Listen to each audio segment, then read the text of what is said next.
Glad to have you. Stay with us on Call Digest. Now we want to talk about the 2019 elections with focus on security. Two gentlemen to discuss this issue with me this morning.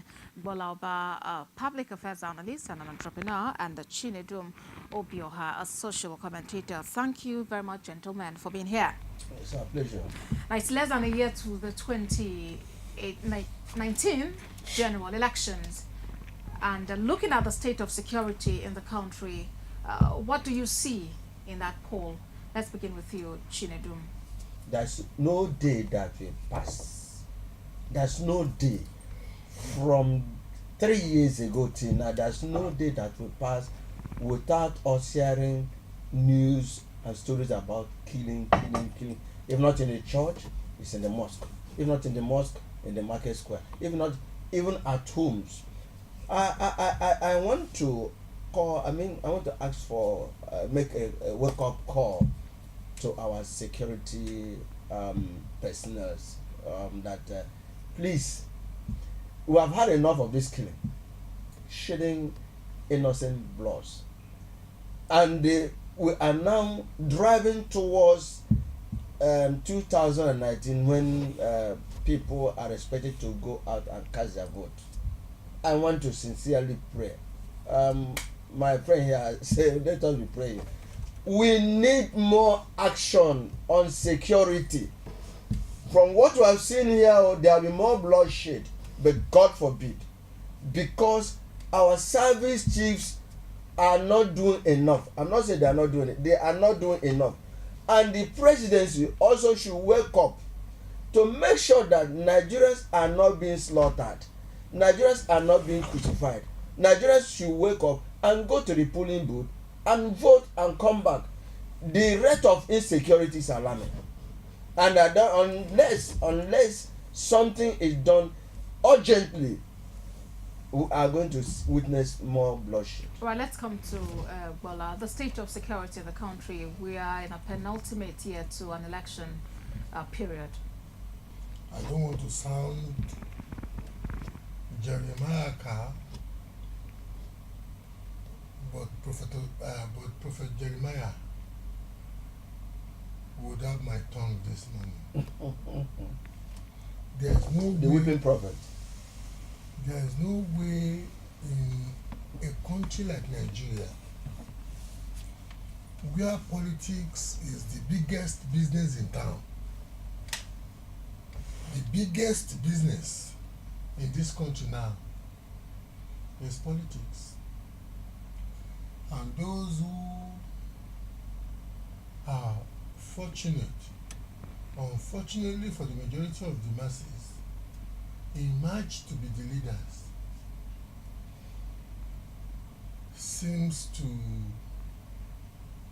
they seem to be in a party that is called the party of the winner takes it all.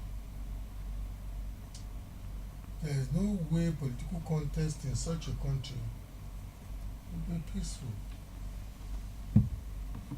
All the other countries where you see or you get peaceful political contestations are countries where people know they can get rich and get rich sustainably without necessarily holding official positions.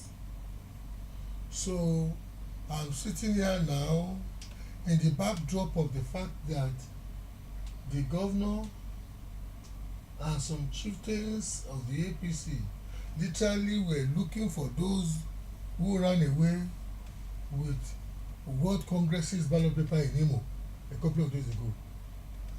I'm sitting here now in the backdrop of the fact that in Agege local government, less than 10 minutes drive if the roads were free, last Saturday at the local government congress of the APC, somebody was stabbed to death. And I'm sitting here now knowing that there was a gunshot that led to the siege of the court in Port Harcourt because of an inter-party contestation. and you are speaking grammar to me, you want me to be, it is even beyond the incompetence, it is beyond the manifest incompetence of the security chiefs or security operatives. It is because we are now perfecting a culture of using politics, especially public offices or political offices, using them as the best punishment for greed in our society. And you are saying there won't be violence. I'm not a politician. I tell my wife, who is one, if you let them go and kill you, I may be very ugly, but I will get some other sissy who will marry me. And one of the reasons why I can't do politics in this clime is because the value system and the psyche of an average politician is violent. Very violent. Can that trend change? This is the prophet of the house. Ask him. Yeah, you see, he has made some valid points here. One, he said a situation where our politicians see election as do or die, winners take all, where they see it as a very lucrative business. In those days, people go to school so that they will have an attainment in the future. But today, people go to school, even some of the counselors, some of the other people, they don't value even going to school these days. They want to join the politics because of what they will get. Get rich quickly is in the politics. And that is why they go all out. Killing these days has become the order of the day. People derive pleasure in slaughtering human beings to get what they want. Boss, is that good? We know it is bad. Very, So the very question bad. is, how do we change the system? Because if this has been the trend and it's continuing up till now, then something is wrong, and we need a complete overhaul. Our attitude towards politicking should change. Our attitude, knowing that going there is to serve, not to lead, not to embezzle money. Look at what an average senator takes home.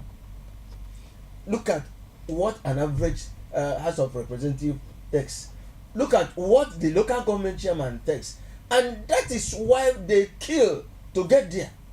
Why has it taken the president or this government so long a time or long a period in prescribing these herdsmen, these people that are killing innocent Nigerians?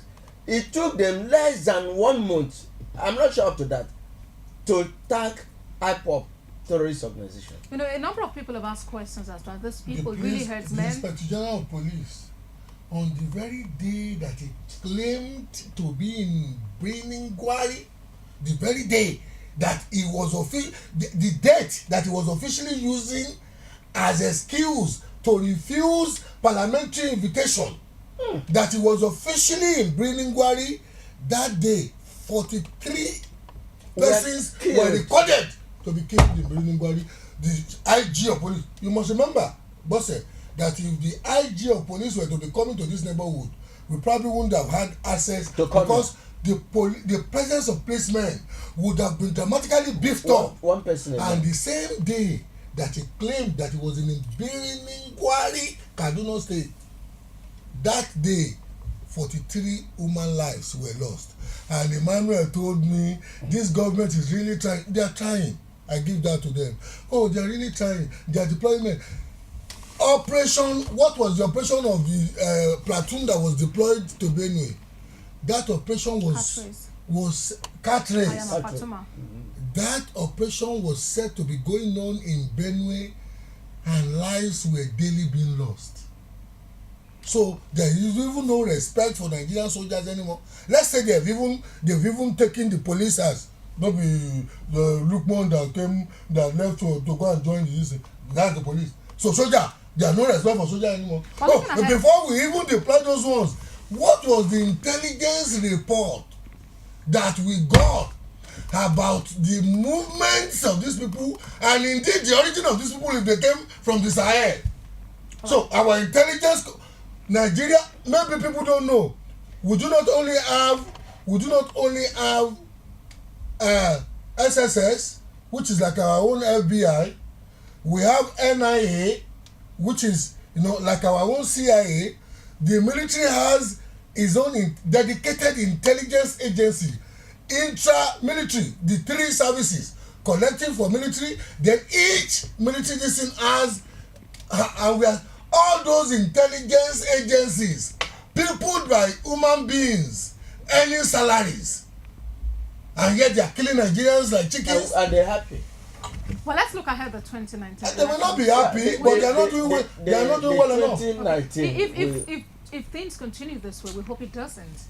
Would you suggest that elections do not hold, or how?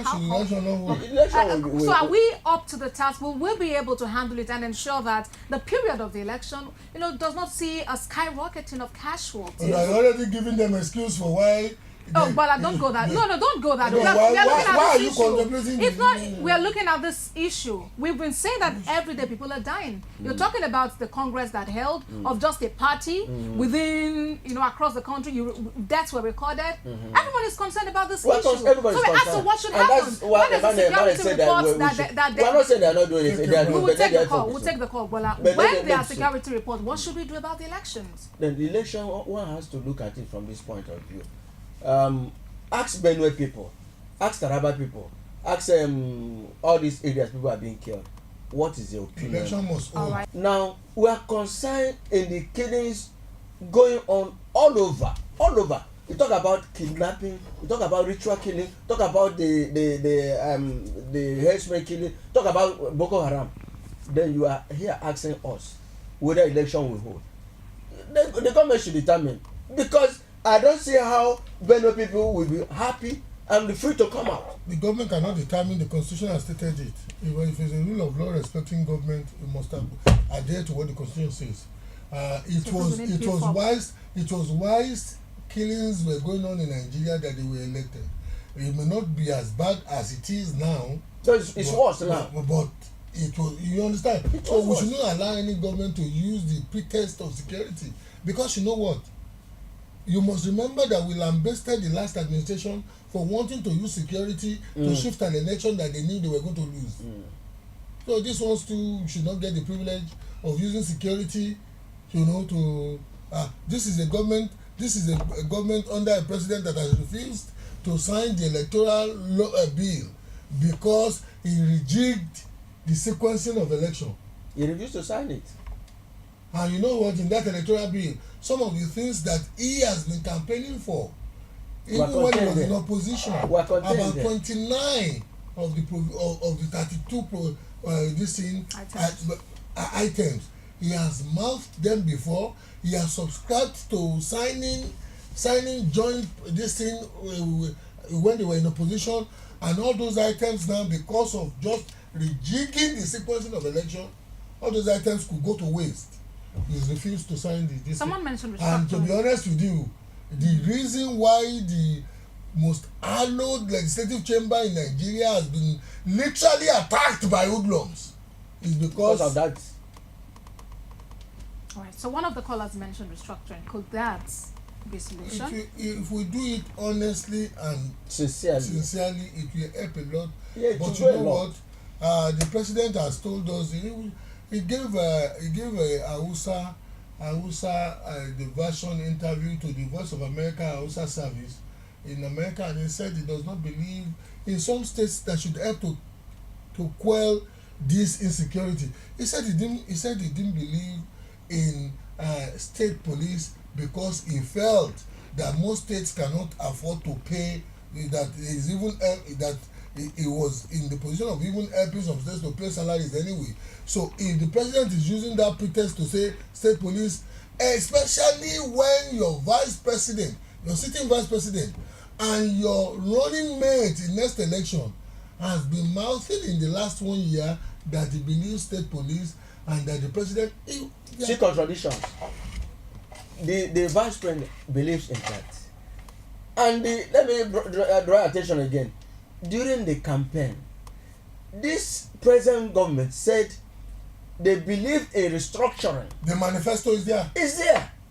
And they said within 6 months there will be steady power supply. Naira will be $1 to $1. Fuel will be 45 naira. That was just a campaign. Is it okay? Okay, not for the past 3 weeks now. I've never had light in my area. Where are you living? The light has improved. That's what we're telling us. Abi, Abosede. All right, gentlemen, That it's has been improved. nice having you both in the studios. We hope that we can beef up security, really do the needful and get the nation secure. That is very, very critical.